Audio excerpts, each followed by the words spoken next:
Hello again. Last month, that is to say January 2022, a total of 1,347 illegal immigrants entered England by sailing across the Channel in 46 boats.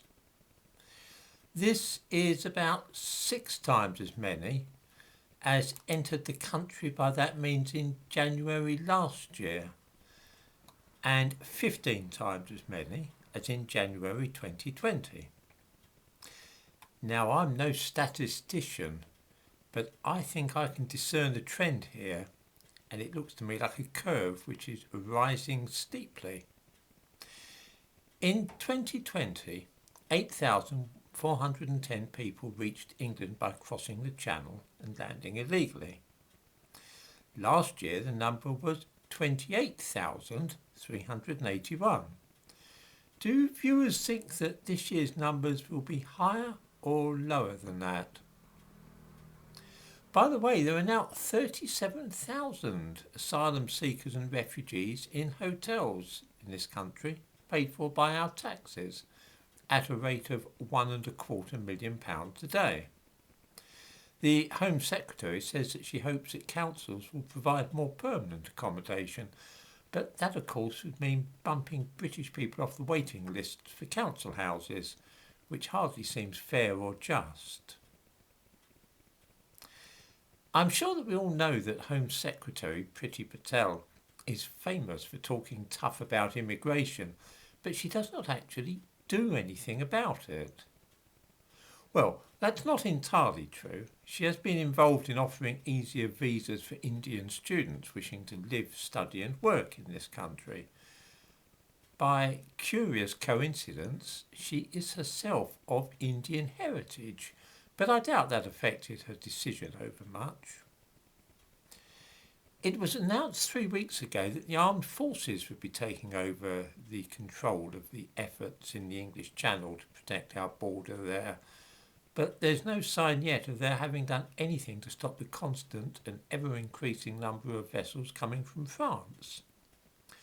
The Royal Navy are apparently incapable of stopping even inflatable dinghies from landing on the beaches of England. Lord help us if they're ever called upon to tackle warships.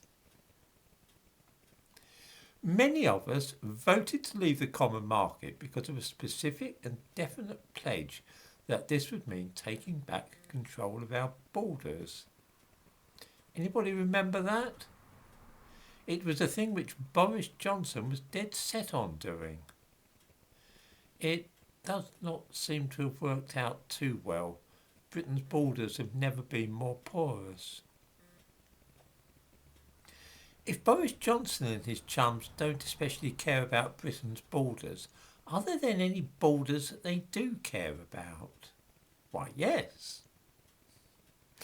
We have 1,000 troops in Estonia as part of NATO's advanced forward presence.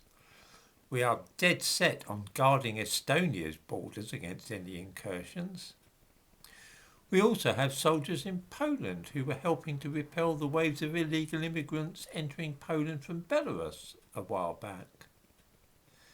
Then there are 100 of our soldiers in Ukraine because we're very keen to preserve the borders of that country from attack by Russia. Of course, the Prime Minister was there recently and may be seen in the thumbnail to this video as he looks at maps of the Ukrainian border with Ukrainian army officers trying to work out how best to protect them. Some of us, and I am one, would rather see a Prime Minister who was concerned first and foremost with our own country's borders, rather than gadding off to Eastern Europe and offering British soldiers to get mixed up in some foreign war. I don't want this country to go to war with Russia. And if the Russians want Ukraine to be part of their own country again, then I don't see what business it is of ours. It is time for our government, such as it is, to focus entirely on domestic matters and to try and help British people without worrying their head about foreign countries. Surely there's enough to occupy Boris Johnson here without involving himself with trying to start trouble between us and the Russians.